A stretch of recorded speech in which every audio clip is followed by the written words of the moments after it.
Good morning, everybody. Happy Saturday, and welcome. Well, the True North Podcast. I am your host, Scott.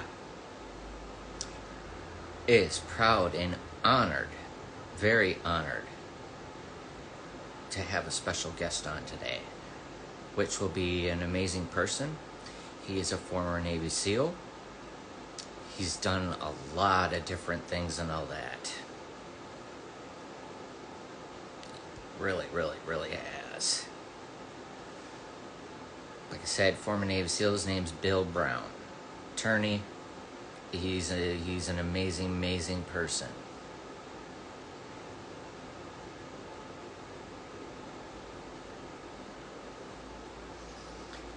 So happy Saturday, everybody. He should be joining us. Just waiting, hanging out, talking, relaxing. And we just get to have great conversations with a great person that he gets to talk about and share what he does to common knowledge for everybody else. Trying to introduce great people to the cigar industry and trying to help people get the knowledge out there. He stands for many different things. Like I said, he fights for everybody. He gets together with other SEALs, fundraisers. But again, I don't want to tell his story. So we just sit here and we wait till Bill Brown joins us, because he is a very busy man. I'm just excited about it. Good morning, everybody. Good morning.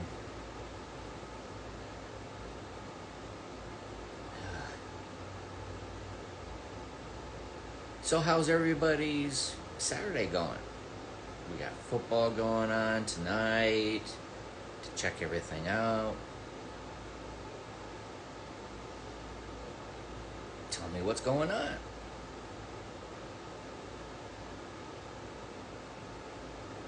Come on, don't leave me hanging. And there's the man of the hour himself. Thank you very much for joining.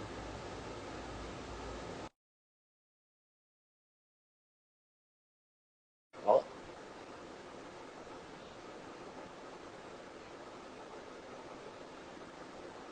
hopefully we can get him on. Good morning, sir. Hey, good morning. How are you? I am doing absolutely fantastic. Hold on, let me get better lighting in here. Oh, absolutely, my friend. Absolutely. I just want to appreciate, and again, thank you so much for taking the time out of your busy day to share it with us. Are you kidding me? I'm honored and excited to be on here. Thank you so much. How are you doing? I'm doing, like I said, I'm doing fantastic. I'm trying to introduce you guys and other people to the cigar industry, because a lot of people doesn't know or get an opportunity to get this chance to be able to hear real stories on what's going on. And I just wanted to know who you are as a person and what you stand for, so that you can tell everybody your story. Yeah. Thank you for that opportunity. And I'm really a big fan of the grassroots, and I'm really a big fan of these forums because, it's a reflection of who we are. It's a reflection of our concerns and our passions. So thank you so much for having me on. 100%, my friend. So if you could share your story, and my biggest question is, where did you start? The hows and the whys? Yeah. What you do? Yeah, so I think my story starts kind of like a lot of most Americans. Sooner or later we go through some tough times, and tough times can do a couple things to us. One is they can build us, energize us, focus us, or sometimes it's like a storm. So many storms come through. Every once in a while a tree breaks. And so I think sometimes in life you weather through a storm, and then you learn about it, and you adapt. And I think that's kind of a series of adaptations and storms that I went through that kind of, like most of us, that kind of helped me evolve. And I think the first thing was, I grew up with a tough childhood. I think a lot of Americans can relate to that. A lot, not just Americans, a lot of people, and kind of had to, made some mistakes because of it. I had some serious aggression, and winded up in and out of the detention center growing up. Definitely learned how to fight there. Definitely some situations where you're fighting for your manhood, you're fighting for your food, and those type of experiences made me tough. Also, kind of made me street savvy, I guess, in a way, and made me a realist to how harsh and brutal the world can be, But you learn from that, and so I come from that, and I realized that, if I continued down that kind of gravity, it wasn't going to be good. Right. And so, kind of pain compliance, and I was just smart enough to realize I needed to shift gears. And so then, I had a huge family. My grandfathers both served in the military. My dad served in the military, my uncle. So I had a strong gravitational pull to military service, Mm-hmm. And so the Navy saved my life, 100% the Navy saved my life.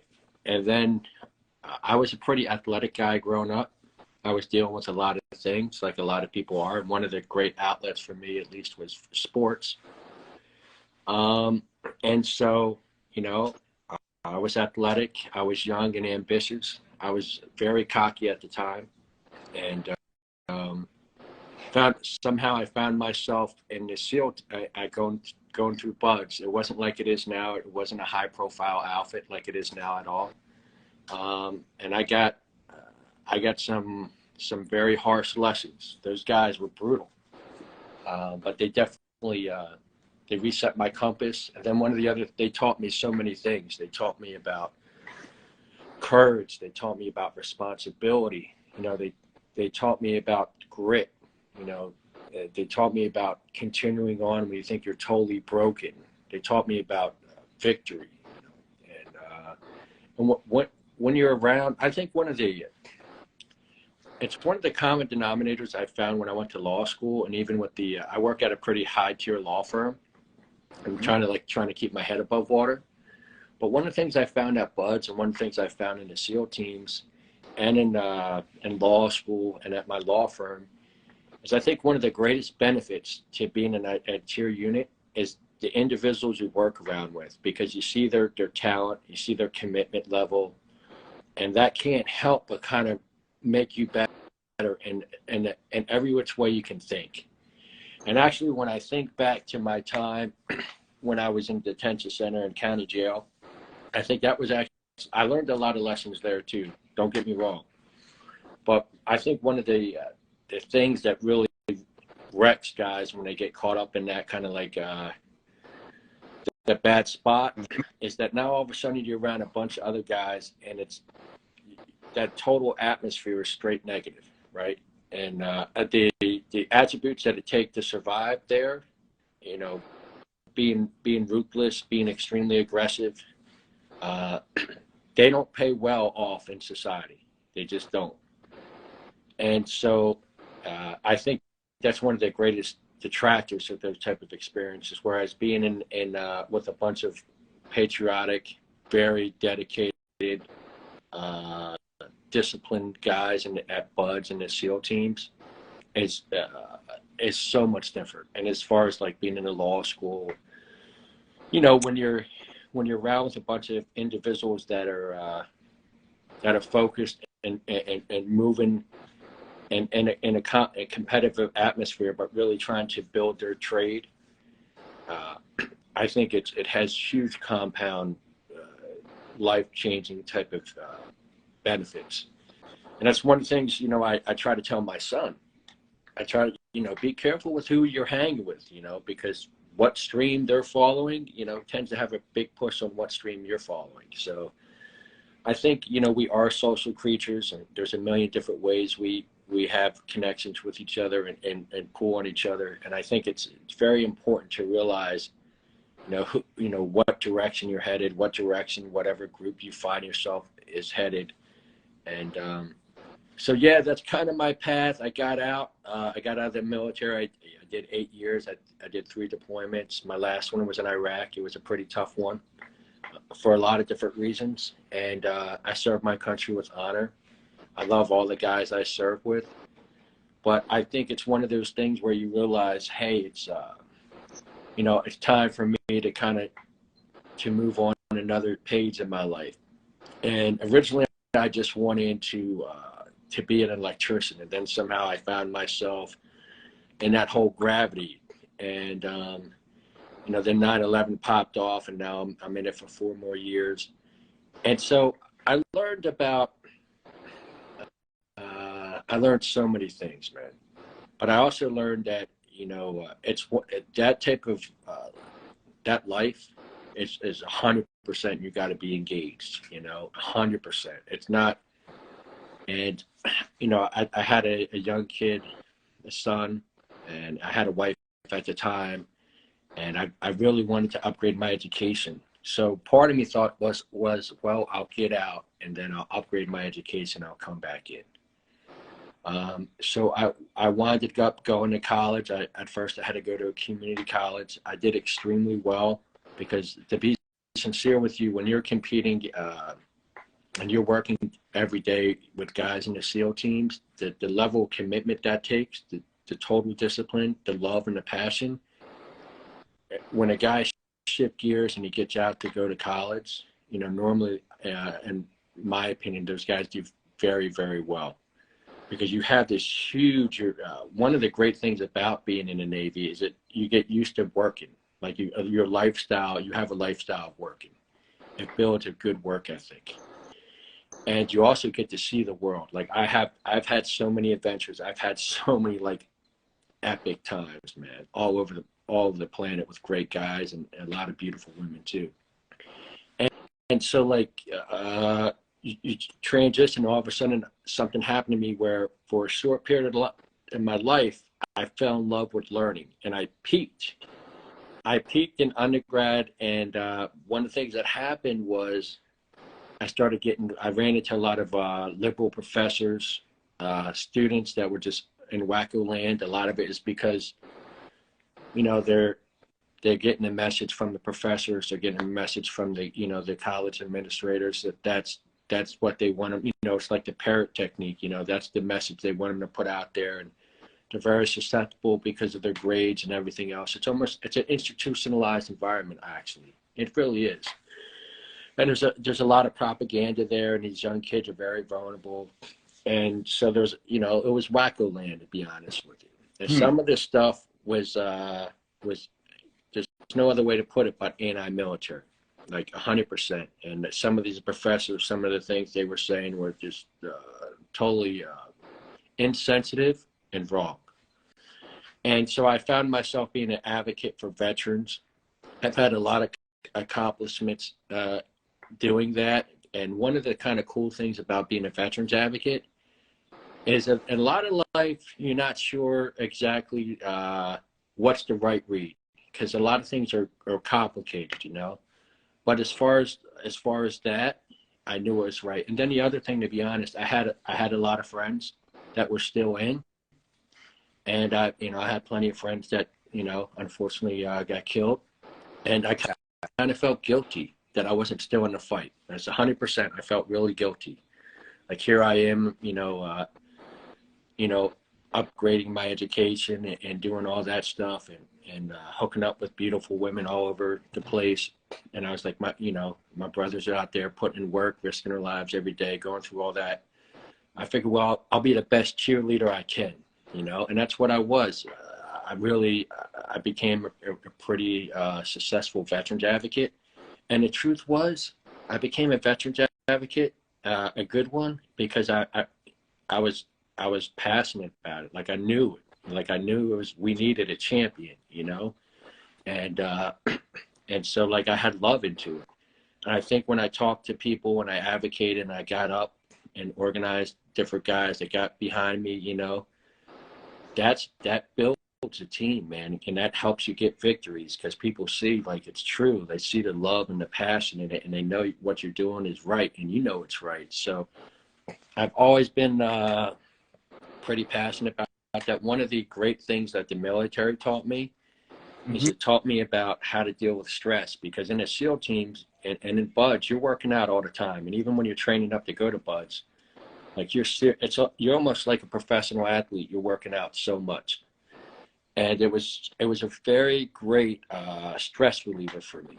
And I, you know, it was branded part of my psychology now, and it's just a way of life for me. So when I got out, I just continued, you know, working out a lot, and that's kind of how one of the big ways I deal with stress, you know. And one of the I let it all out in the gym, or you know what, and I call it adventure therapy. I do these really cool events with other guys who've served in the military and girls who served in the military. And we when we're together, we uplift each other, you know, and all these other patriotic people out there.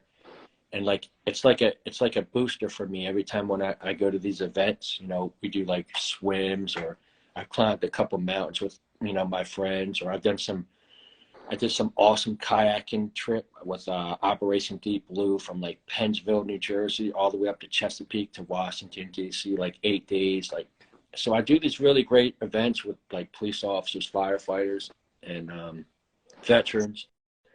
Like I just did the Tampa Bay Frogman swim last weekend. It was a God great bless. event. Yeah, man, a lot of beautiful people. So much fun, man. When you with, I'm telling you. So I'm a big proponent of adventure therapy. You know, I'm a big proponent of working out, and actually, I think a lot of guys in spec war, a lot of Rangers, Delta Force guys, Navy SEALs. I think one of the benefits to working out all the time for us is that we age well. Like I look around a lot of my brothers, you know, and we age pretty well because we're living, you know, that's one of the ways, you know, we get after it. So that's where I'm at, man. I'm that's my compass. I try my best to be a good man. You know, I try to be the best lawyer I can be. I try to, you know, be the best father I can be. And you know, I definitely I can tell you this, you know, when good people look out for each other, we're all better off. And that's kind of what I'm about. And I've been blessed, you know, with a lot of good people in my life, you know, and, you know, my girlfriend, my friends, you know, so I'm doing all right, man. No, I just got to say you're doing more than all right, my friend, because you know what? To me, being a fellow Navy veteran and all that, it's an honor and a privilege because you do so much more than just for veterans and for first responders. You are kind of like someone as people can look up to and show that you're an inspiration for a lot of people. You're a voice for a lot of people who can't speak themselves because I know that's the oath that you took and you upheld that. And with the many great comrades that you had, the camaraderie and the different interactions with other people, it is phenomenal. And to what you guys did, and let's not forget about the ones who made that ultimate sacrifice for us to allow us to be able to be even here today. Because so many people, they talk a lot of stuff, but nobody wants to remember. It's hard for the remembering and all that. Especially, uh, I had the great pleasure and honor of having Charles and Mary on Strange for the Michael Strange Foundation, and I know you're a huge advocate. You do a lot, and that's I want to touch on that because no one should remember or forget 2011. It's pursuit. All it is closure and the pursuit for the truth, and to help other families, and for you to remembering. If people don't get it, that it's more than just friends or camaraderie. That's your family. Every one of them are a piece of our family, and we have to remember that. And the more times that we keep posting that, putting that image of everybody, that speaks monuments. That speaks monuments. And 9/11, and it's okay to share feelings and remember that it's okay. You don't have to bottle that stuff up.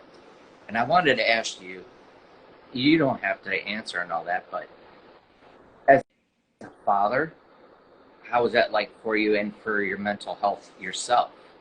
Because you help out so much other people.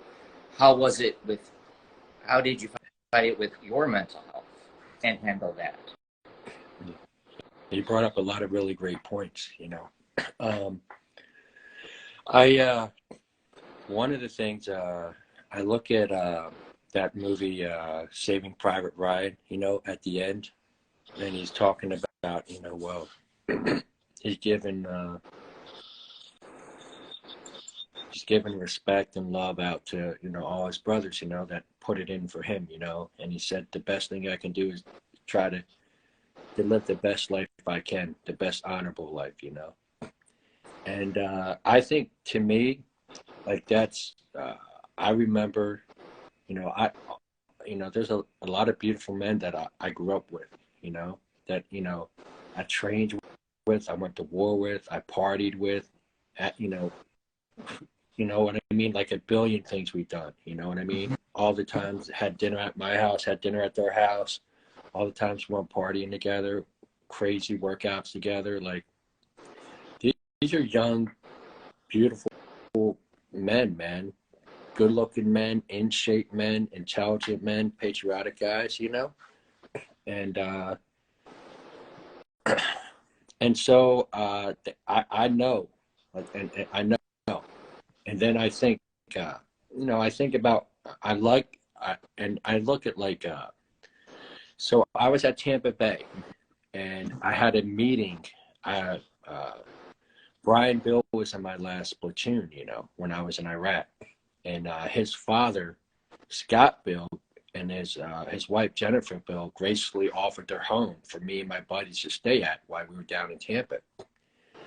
And then I'm in negotiations with Rodman King, the CEO of Navy SEAL Foundation, about next year's New York City SEAL swim.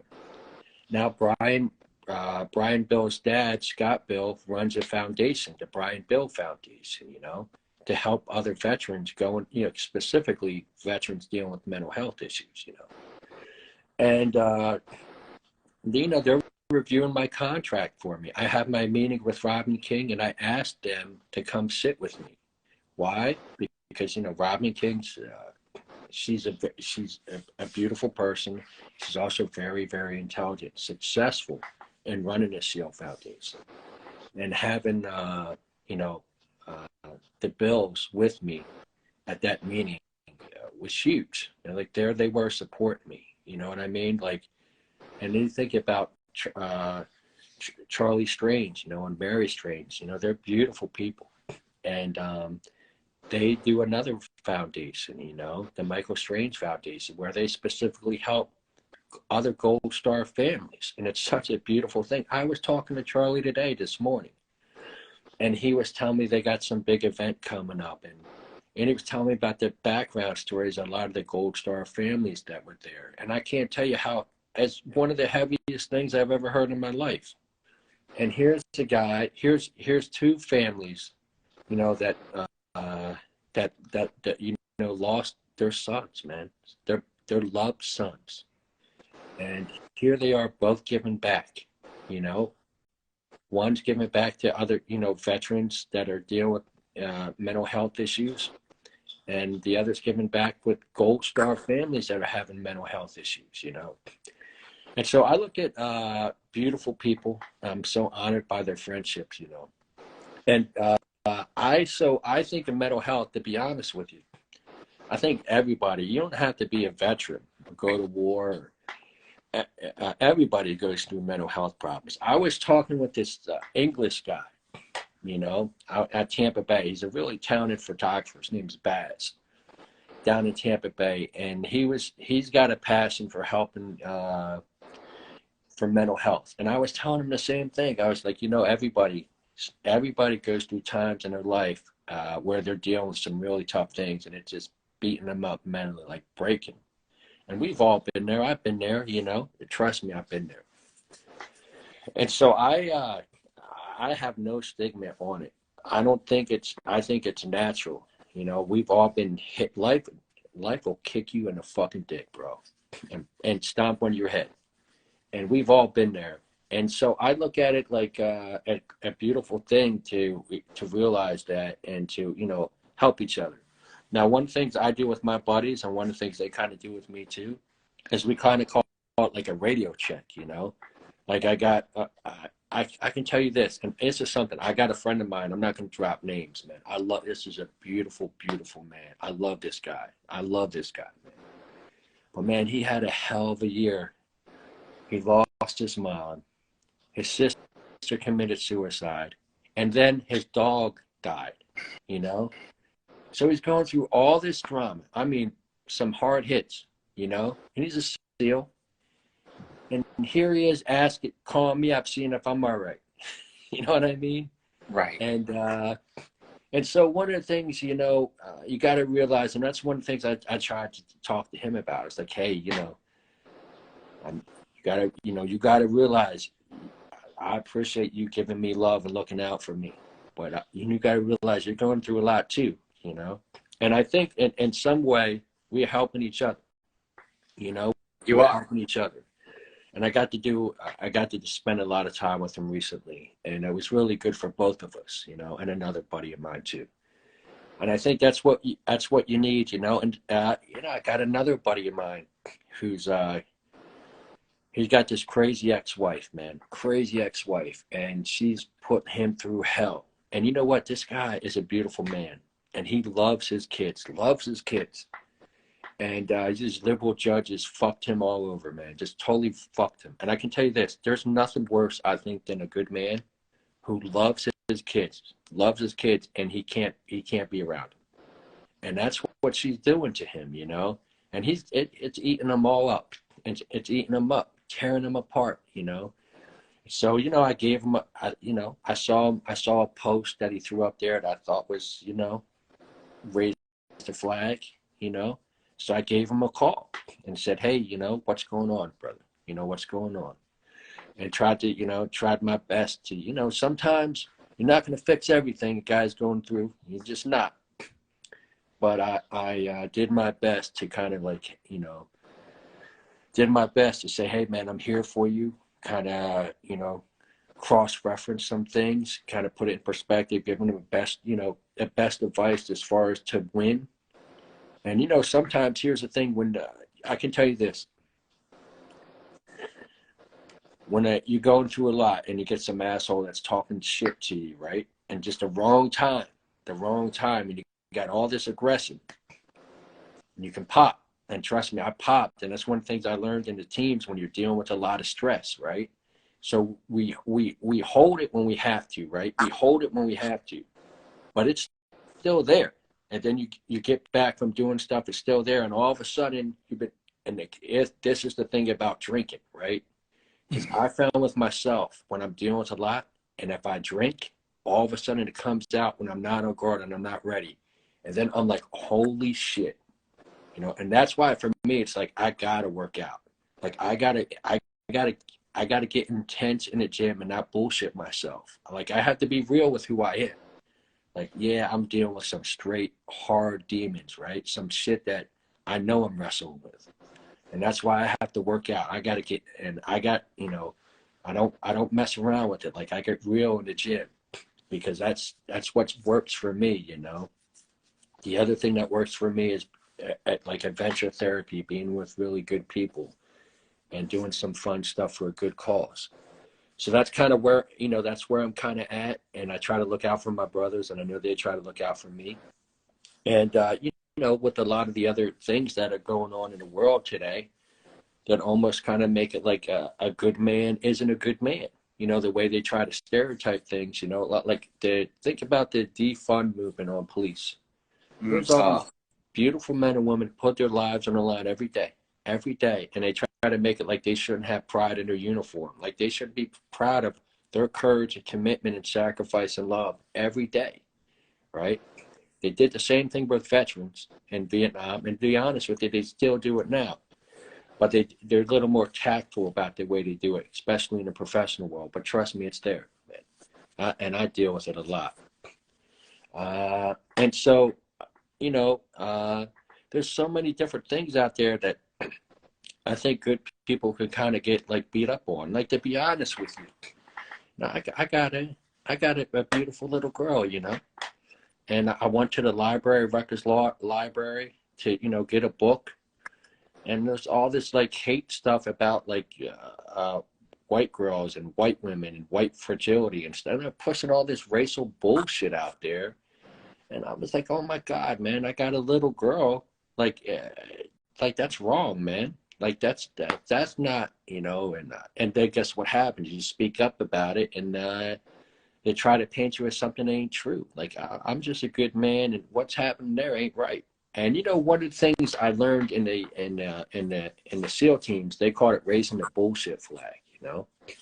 Like if somebody's putting something out there that's just off the charts in wacko land, you raise the bullshit flag, and you kind of check it. And so like that's what I did. And trust me, man, I took a lot of heat for it, but I stand by it. And certain powers that be wanted me to retract and holster up on it, and I said no. I said it's wrong, and I'm standing to it. But that was out of love, man. That was out of love for my daughter, and just because it was wrong. And it's kind of I had an interesting conversation. I had a bunch of interesting conversations, right? But I had two in particular that I think I want to talk about, because one of the things I definitely learned in the SEAL teams was about courage, about the value of courage, right? And they don't teach you that in school. And I think if they taught people more about the value of courage, things in our country wouldn't be where they're at right now. Because I think most people in our country, they don't care, if it's consenting adults, we don't care. Like, be free, be who you want to be. We don't care, right? Call yourself whatever you want to call yourself. I don't care, right? But don't put sexuality on kids. Like that's a non-starter. Like you're off your whack. You're in wacko land here. And guess what? Can't have fucking dude. Apologize for my language. You can't have dudes going to the little girls' bathrooms. Like I'm a dad. It ain't happening. That's a non-starter for me. Like I'm calling the bullshit flag. Like no. And guess absolutely. what? There's got to be something honest here too. You can't have dudes or guys who were dudes in the same sports as women. I'm not hating on you. I just don't want you beating up my little girl. Like, that's it. Like, it's not fair. It's just, come on. Your bone density, your muscle mass, it's different, bro. And don't call me a bigot, because I'm not a bigot. Like, I don't care what you do, but it's just not fair. It's just not the way it is. And I'm going to have the courage to talk about it. And if you want to beat me up because of what I'm saying is true, then I guess I'm going to get beat up. But trust me, I've taken some hits, bro. Like in the legal world, 100%, man, I'm taking some big hits. But I only get one life up in here. You know what I mean? And if it comes to my daughter or something like that, man, we're gonna throw down. Oh, And so, so I had this conversation. So I'm not even bullshitting. Some people are gonna think this is bullshit, but it's not. Horace Gracie, the famous UFC star, he comes and he does the Tampa Bay Frogman swim. I'm not bullshitting you. People ain't gonna believe it, but it's true. So he does this swim. Hats off to him, right? mm-hmm. Because it's definitely not his element, right? And I got to tell you, that water was fucking cold, bro. So Horace Gracie does this fucking swim. I'm not even kidding you, right? So he gets out, and no shit, I get a chance to talk to him. People aren't gonna believe it, but it really happened. So I'm talking to Horace Gracie about courage because one of the things that I remember when I was a kid is he changed mixed martial arts. Like he changed it. And I remember him taking on all these big ass dudes, like, and everybody, all comers at this UFC fights. And he changed it because he showed the world what jiu-jitsu was. Because, be honest, before that, I had zero respect for it. After that, 100% respect for it. He changed martial arts. And I was saying, you had courage, because to me, that's one of the attributes I respect more than anything. And I was like, you had a tremendous amount of courage, right? And you know what he said to me? He said something to me kind of stunned me a little bit. And there was some truth in it. And he said to me, you don't need courage when you have skill. Now, I kind of thought about that. And so it was on my mind, and there was another legend there in the SEAL teams. His name's Scrappy. He's a beautiful man. So I talked to Scrappy. And I'm like offline because, we're just talking. I was like, I had this talk with Horace. I know it sounds like bullshit. I'm like, I had this talk with Horace Gracie about courage. And it's like he said this thing to me that I don't know quite how to read it. He said that if you have skill, you don't need courage. And Scrappy said something to me. He's a team guy, right? Oh yeah. And he said something to me that I actually think is the better answer. He said to me, you know what?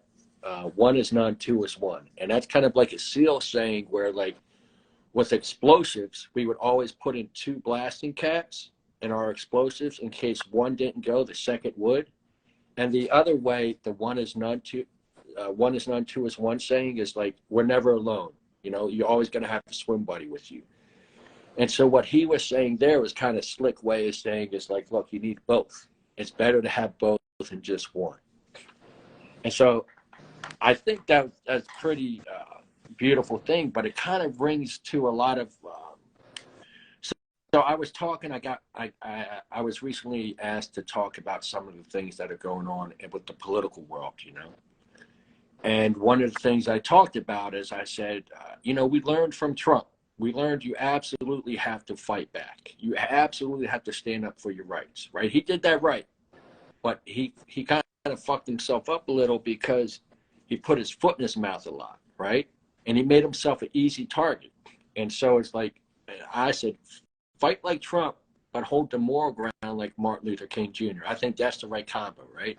Yes. And to me, it kind of plays right into place with what Scrappy said, And what Scrappy said is like, have courage, but have skill, And I think that's the better combo, to come at things.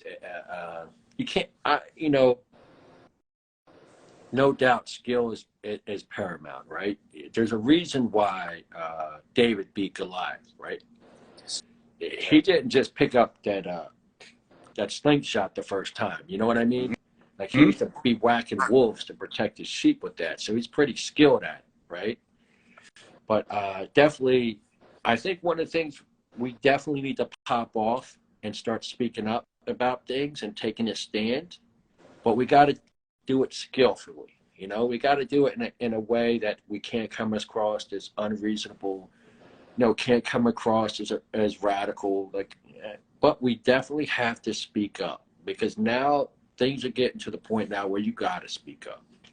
Like when I go to the library at a prominent university in this country, and they're, to be honest with you, pushing that anti-white race message, specifically targeting white girls, it's a problem. It is. And I don't know how any professor there at that university, I don't know how anybody cannot speak up against that and say, look, that's not right. And the whole reasoning, way back in the day, they used to say it was constitutional. Segregation was constitutional if it was separate but equal, right? But then Brown v. Board of Education came out. One of the things a bunch of these black lawyers did is they were very smart. As they changed the way the Constitution and our country's laws were by challenging a lot of these, they got together and they challenged a lot of these statutes that were extremely biased and harmful. Great group of the best form of legal advocacy there ever was. And one of their champion landmark decision was Brown v. Board of Education. And their argument there, I think, is valid today. And their argument there was, and how they won, was that separate but equal wasn't separate but equal. And what it did is it had long-term psychological harm to these young black students. And they were absolutely right. And I think that's what's happening here, like with these universities, and I don't know about undergrad, grade schools, but from what I've heard, some of those Board of Educations and some of those school districts are extremely out of control. But one of the things that and that's the argument I have, is like, look, if you have white students coming to the library just to get books, and they're bombarded with that stuff, like, that's psychologically harmful. And so, I'm trying my best to take a stand. I'm trying my best to be a good man. I'm trying to show unity, because I think a lot of the political type of strategy out there is to divide and conquer. And so one of the beautiful things I have is I've worked with, guys from every race, and so they're, all my brothers, you know what I mean? When you've been to war with guys, when you've been through buds with guys, you know who they are, man. And, I've had, guys fucking help me and big parts of my life. And I do the same thing, and so that's what I'm about, man. I'm just trying to be real. I'm just trying to be, the best man I can. And don't, I'm a SEAL. I'm no saint. You know what I mean? And, but that's where I'm at, bro. So what are you looking out for, though? What does the future hold for Bill Brown? Well, my future, really, the way I kind of look at life is I almost like I'm out there on a surfboard, right? And I'm riding the wave, and I'm doing my best to get to shore. And sometimes I get knocked down, and sometimes it hurts. I hit the reef and I get scraped up. But I do my best to get back on that board and keep riding. So that's kind of where I'm at. My next big goal right now is I got the New York City SEAL swim. I'm going to get ready, get extremely operational, focused on that. I built a really beautiful coalition I'm very happy with the Navy SEAL Foundation taking the lead, Uncommon Grit Foundation, and then Tunnels to Towers.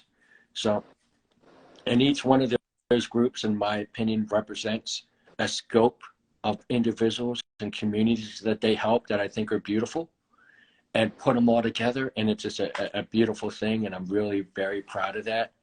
And so that's the next big event, and getting ready to get seriously focused on the operational side of that. Oh, right on. Can you say when those dates are? Sure. So I always try to have it as close as I can to the anniversary of Extortion 17. This year, it'll be on Saturday, August 5th, with a contingency date of August 6th on a Sunday in case of weather. Okay. I mean, that's fantastic, because I know, February 5th. Because I want to be out there and all that. Me and my wife want to come in and see that, because what you guys do are freaking phenomenal. Especially when you bring a bunch of SEALs and you bring everybody else engaged in a swim for a purpose, for a meaning, to help raise awareness and everything like that. It's like, listen, we're doing this not just just to do it, but we're doing it for a cause, so people can have something to believe in. Shit, and you know what? Yeah. And I think it sends. So for the last 4 years, we've had, to be honest with you, a lot of mainstream media hating on the SEAL community, hating on us, and any type of negative thing, they put it way out there in the spotlight. What we've done is we've shown the true character of the men in the SEAL teams. Because guess what? When you got guys coming from Hawaii, from California, from Texas, on their own dime, flying out to New Jersey, New York City, swim across one of the most dangerous and dirtiest rivers in the country, and it's a no bullshit swim. It's a kick-ass event, man. To raise money for other veterans, right? And to send a positive message to our community. Like, that's who they are, man. That's the true character, the average guy in the SEAL teams. That's 100% it is. And when you see it on TV, you can't, it's the truth. It's there for everybody to see. And I tell you what, it's always a beautiful event. It brings some rock stars. Like, when you talk about men and women who love this country, who put it on the line for this country, when I think of the roster, because when I put out my emails and I put the rosters, everybody's military designation, everybody's law enforcement, firefighter designation, like, when you look at that lineup, you're like, holy shit. Like, these are guys, and some beautiful women too out there, putting it on the line for our country, man. I mean, that roster itself is insane. Like, the caliber, and I mean, everybody you can think of is on there. Every special forces every branch is well represented. NYPD, FDNY, NJSP. I mean, it's PAPD. I mean, the list is heavy. And then you get guys who lost loved ones on 9/11 who are out there to swim to honor their family members. It's deep, bro. It's deep. Well, this you bring it together, bro. You bring it together. You. That's again. You are uniting. You're helping unite. Well, you know what? The thing is, I'll be honest with you. Any great victory I've ever had in my life, I've always had a lot of great people around me. It's easy to have victories when you're rock and rolling with a bunch of Navy SEALs. Like, honestly. And so I owe a lot to all, everybody who stepped up big, like NJSP, PAPD, NYPD, FDNY. Like, that event doesn't happen without them. The Port Authority does not happen without them. You got Fox News, Pete Hegseth, the champion of this event, brought it up to the stratosphere. And so a lot of great people make this event, like, seriously a kick-ass event. And I'm super, super, super excited this year because the Navy SEAL Foundation does a lot of beautiful things, bro. And guess what, man? So does Uncommon Grit Foundation and Tunnels to Towers. And so I am fired up, bro. I'm fucking fired up. To bring all the great groups together. I just know this year is going to be off the charts. And not only top of that, Pete Hegseth and Will Kane from Fox News both told me 100% they're swimming. Oh, and right on. Yeah, and Carl Higby, he's a team guy from Newsmax. He told me he's swimming. So I know this year is going to be epic. It's going to be off the charts. And I wouldn't doubt it. Last year we had close to 200 guys in the water. I wouldn't doubt it if we're bumping almost 300 this year. Like, it's going to be epic. Oh, man. Are you going to get Great Cash Care and Robert J. O'Neill out there? Well, you know how Ray's always, the last 2 years, he's been a leader, helping me out in a lot of different ways. And, the way I look at it is I put the flare out there. And, you know how it is. Everybody's got different things going on in their life. Mm-hmm. And I know it. You know what I mean? But if it's right for the guys, then they come. And I never push it hard. The guys, they want to come. They know they got a place in this part. See, that's what I want people to know is the difference on that is like, hey, people have lives. Everybody has things that are going on, but it doesn't mean that they're not there in spirit or in heart. Yeah. They are. Oh, yeah. You can't be everywhere all at once. Yeah. You know how it is. It's like anything else. It's the passion. You know it. In your heart of hearts, this is a fight I got to get in. All right, I'm going to be there. That's just it. That's how we work. And so no doubt it'll be an all-star lineup like it is every year. No doubt. So now, my Mick, my hat's off to you, brother. Love you. That's I up love to you. everything that all you guys, everybody that does it. But what can we do as a community? Because I'm trying introducing with a lot of cigar smokers, is that's okay. It's okay. Love for everybody. Yeah, yeah. Everybody, it brings it together and all that. But what can we do as a community or people out there to help support in Well, your? I think the most important thing is, you know, platforms like yours, just getting good people together, talking, having a good time, you know, and you know, one of the things I have different heroes in life, you know, and one of my heroes is Alexander Hamilton, and one of the reasons why he's one of my heroes is because what he did was he was a prolific and gifted writer, and one of the things he did is he wrote, it's called the Federalist Papers, and basically what it was is a series of articles. Like he got together with James Madison and James Monroe and a couple other really articulate and intelligent guys, and they would publish these articles in the New York City newspapers about reasons why they should support the revolution. Like he gave articulate reasons for it. And it was extremely important because they needed New York on board, right? Mm-hmm. And a lot of our founding fathers read his works.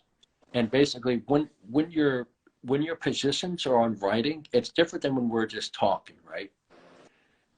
Because when your positions are on in writing, you can look at it. It's there for you to sit down, think about. Then you can bring other evidence and weigh it, you know. And if your stuff, you know, when your facts and your reasons are laid out, and you can show like this is the reason why we should act. You know, these are the reasons why we should take a stand. And this is why, you know, cost-free reward, risk versus reward type of in analysis, it's much better for us as a people now to take a stand, because guess what? Our liberties, right? Our liberties are at Absolutely. stake, right?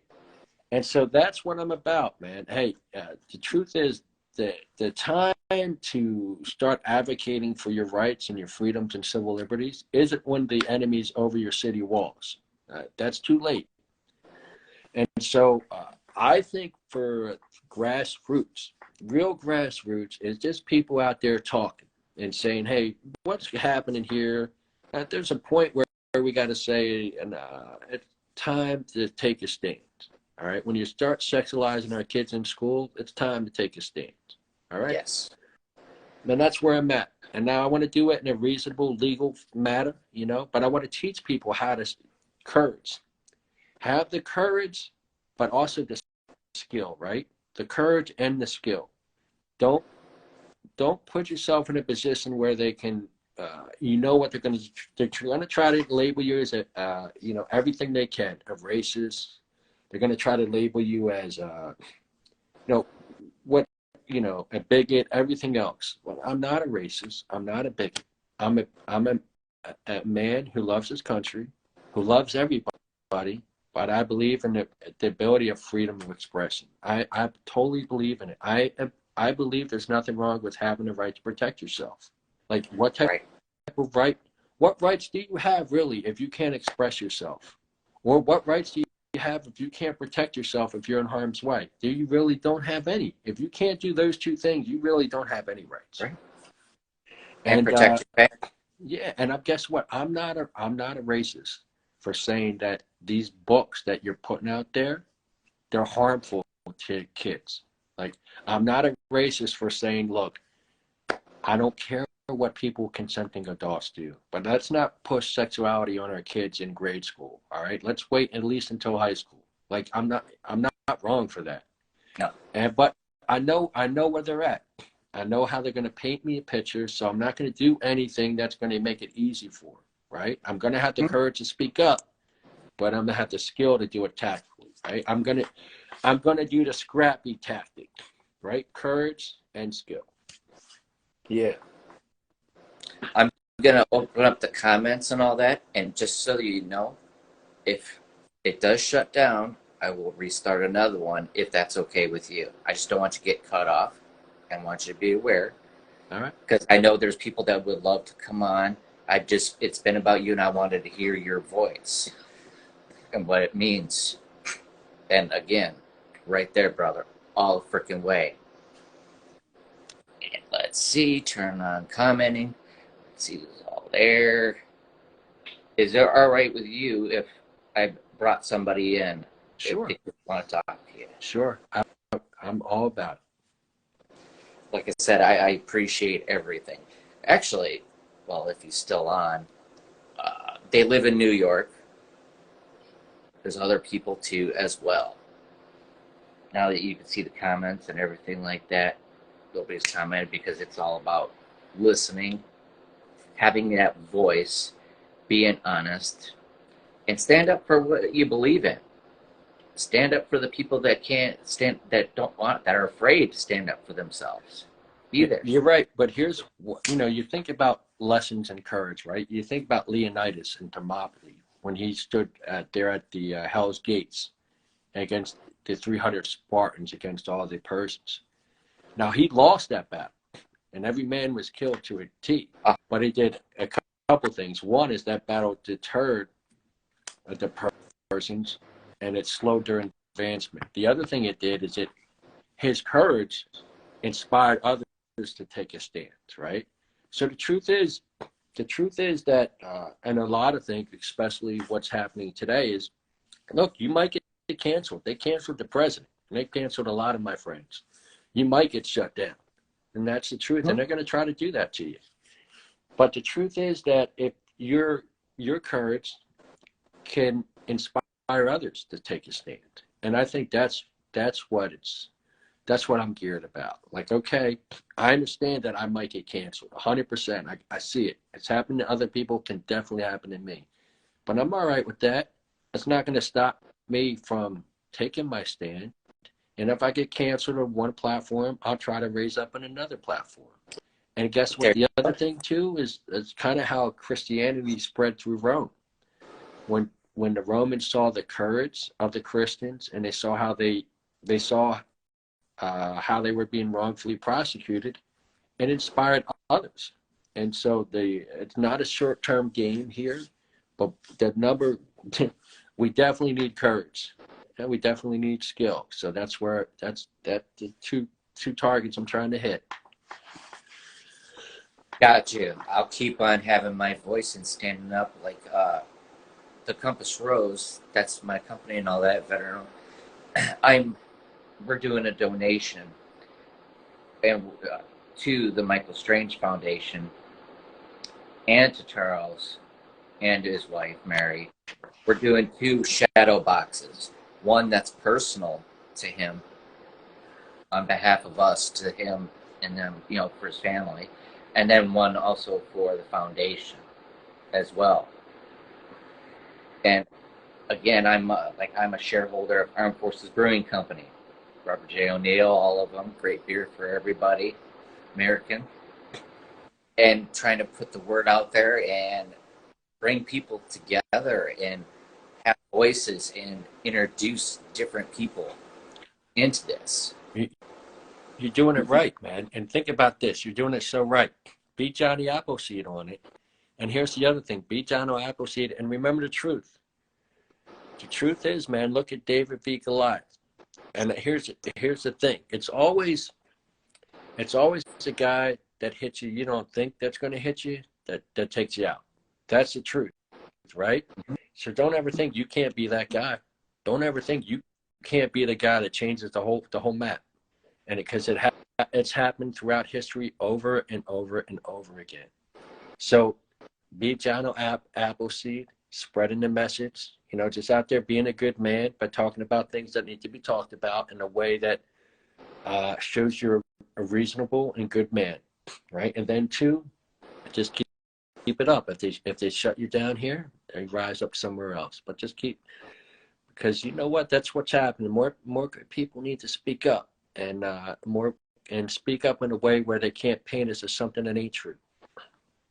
Absolutely, 100%. And I stand by that. And it's like, for my story, my wife is amazing. She's my rock with her cancer struggles and my mental illness and all that. But we're still standing here. Yeah. Go through a lot of adversity, just like you and all that. And that's what you got to stand up for. Well, welcome back. It ended, but we are back. You can't keep anybody down. You just keep coming back. Thank you, Bill. You're back on. Rock on, brother. Hopefully you join me. Absolutely.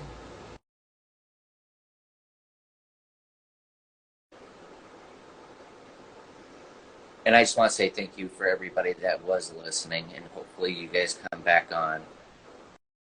Sorry about that, Bill. It's all good. It happens. Yep, you can't keep people down. You just keep coming back.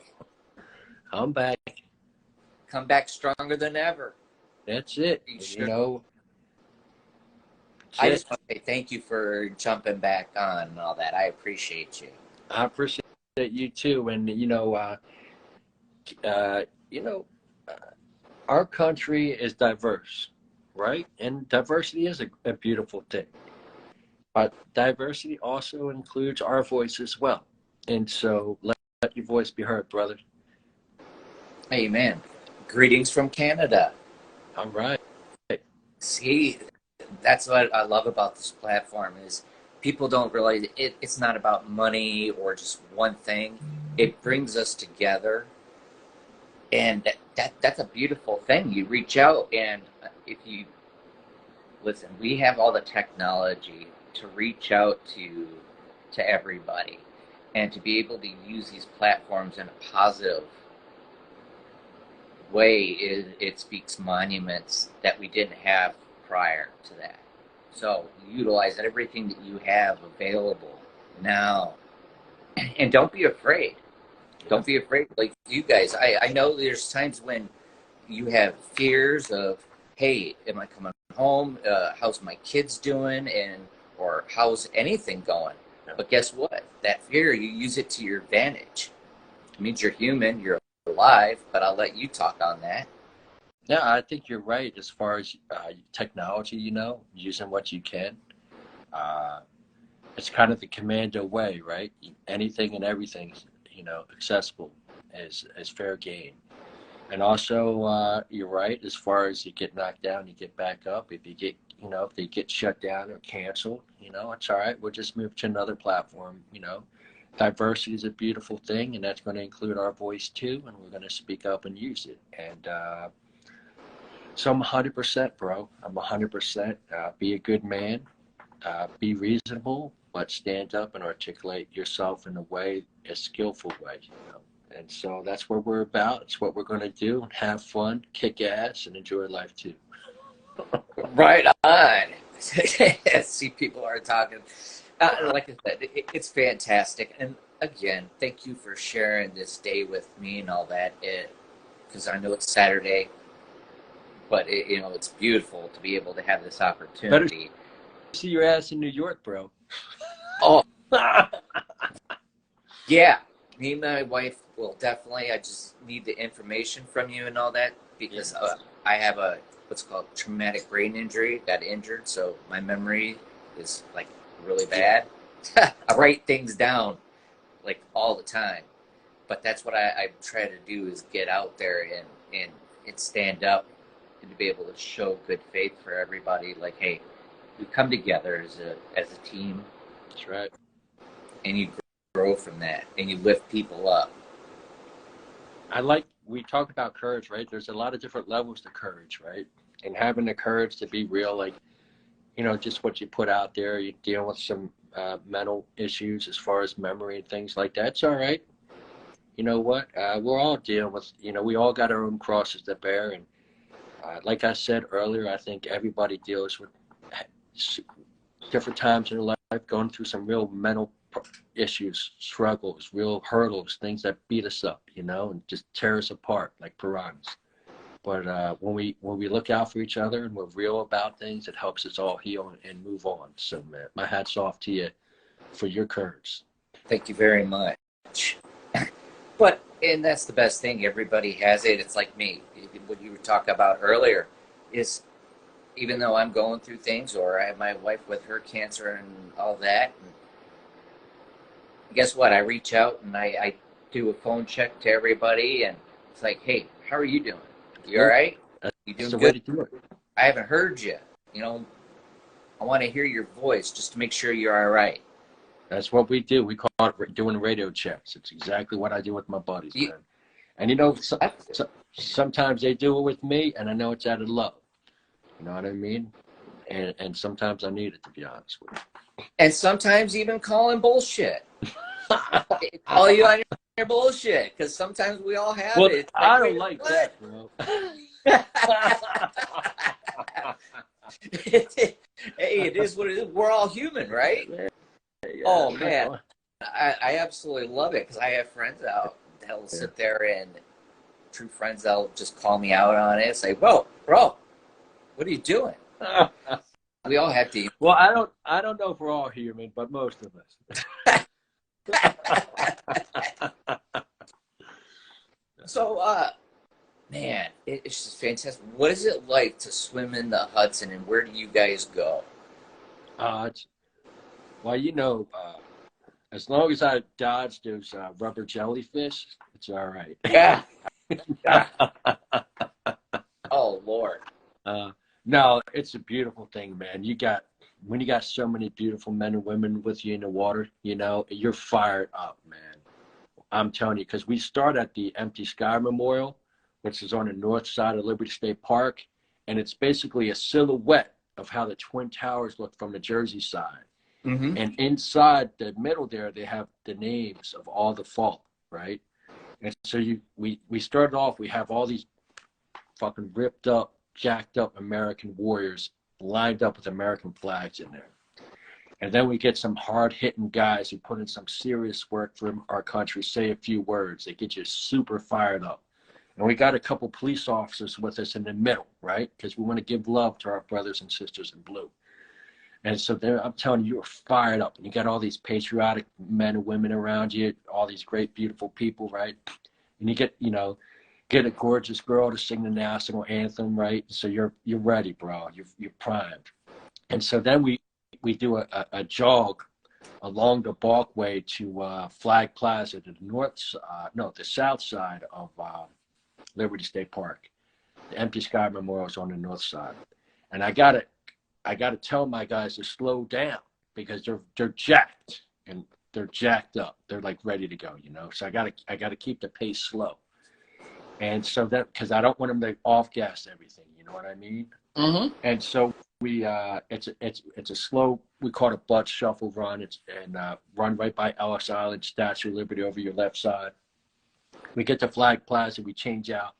I get it, then we pop in the water and we swim the Statue of Liberty. So you're by the Statue of Liberty. How you doing, man? We got all these beautiful men and women, America's tier warriors, bro. Get on a barge, just catty corner of the Statue of Liberty because they have a perimeter zone there. And we do a bunch of honor push-ups. We do 100 push-ups and 22 pull-ups to honor our nation's freedoms and civil liberties.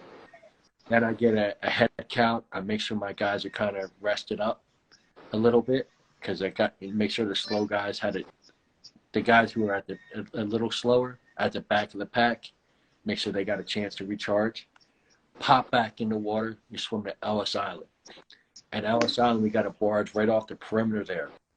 Get up there, we do 100 push-ups and 22 pull-ups to celebrate our nation, all the men and women who came to our nation for a better life and honor our nation's diversity. I do the same thing there, right? I let the guys rest up a little bit, make sure that my slower guys got a chance to rest up. I get a full head count. Then we pop back in the water.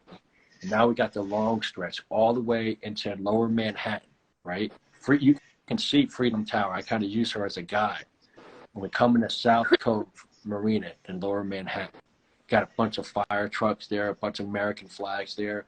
the whole place is packed with patriotic men and women. This is in the heart of New York City, the heart of liberal America, right? We're taking it to them. So we get up there, and guys change. Oh, the first thing is we got a decon station to get all that nasty water off us, And so guys get cleaned up a little, refreshed, get their sneakers on, get a bunch of American flags. Then we do a flag run right into World Trade Center, Ground Zero, the first responder statue. Now, the first responder, and by the way, as we're entering the World Trade Center, right, check this out. I got the FDNY Pipers playing for us, right? So imagine that. And these are guys, a lot of these guys are like me, like I was a team guy on 9/11, So we're coming in. It's such a beautiful scene. And then the first responder statue is basically a statue of a guy on a horse. He's got an M4 and a 203 grenade launcher, right? And that's to symbolize the guys who worked with the Northern Alliance. And I don't know what that noise is. Right? Mike? Yeah. Is that your noise on your phone? Yeah, my bad. I apologize. That's to symbolize the JTACs that were calling in airstrikes to support the Northern Alliance to take down the Taliban, right? And so, if you ever drank that horse whiskey, it's the same horse, right? Really? Yeah. And so then what we do is we come in there and we put our flags in between the fence that's behind the horse statue. This is Ground Zero World Trade Center. And then we do 100 push-ups and 22 pull-ups to honor all the men and women who lost their lives on 9/11 and all the men and women who stepped up for our country after 9/11. And so then what we do is we have a couple guys who either those who lost their lives on 9/11 or those who a couple leaders in the SEAL community speak. And then what we do is we get our flags and we go down the reflection ponds and we just all around the reflection ponds there, and we just have kind of a moment of silence and reflection. And after that, then we take another shower and we party pretty hard. It's a great time. Oh man, that sounds freaking great. Yeah. Man, see, and that's the thing. Nobody can actually imagine that because you don't see it. But to be able to go through that, and it gives you goosebumps. Yeah, it's a beautiful thing. As you get to experience that. Yeah, it's a beautiful thing, man. 100%, it's a beautiful thing, and you can check a lot of it out online, man. It's out there. It's absolutely a beautiful thing, especially when you realize the men there and the women that are with you, and you understand that they literally put their whole lives on the line for our country, the majority of their lives, right?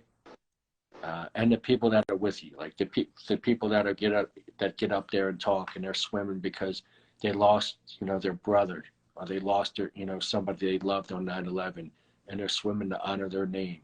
Like, it's real, bro. Oh man, I love it. Yeah, Someone bro. made. But hey, man, I appreciate the opportunity to speak.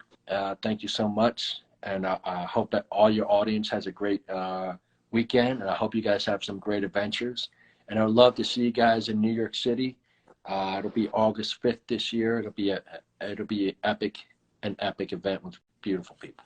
I will definitely be there. And again, thank you so much. It is an honor to have you on this platform, on my show. And hopefully, by the way, one quick question. What size shirt do you wear?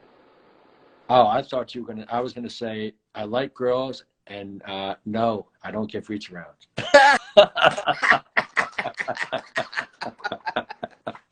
It's a way to keep it real, my brother. But I'll send you a shirt of one of mine and all that. Beautiful. It'll be an honor. Yeah, and check this out. This is I was talking about Brian Bill, a friend of mine who served in my last platoon. I was talking about his dad earlier. So that's what I'm seeing today, right? The Brian Bill Foundation. And as this week and last weekend, I stayed at his dad's house, Scott. Yeah, it's a great event, bro. My shirt, so I look bigger, extra small. But I wanted to give you a shirt and all that. And I know people have asked me and all that before I came on live with you earlier this morning. Do you smoke cigars? Not often, but I do box. And so your harmonica player, he comes up to New York, we can spar. All right. Because what I was talking about with his music, I'm a SEAL. So if he wants to spar with me, we can get it on. All right. Right on, Hey, brother. just so you know, I'm a no bullshit guy and I don't tolerate disrespect. There you go. Thank So you. let him know we can get it on. All right. Absolutely, brother. Love you, man. Cheers. Love you, man.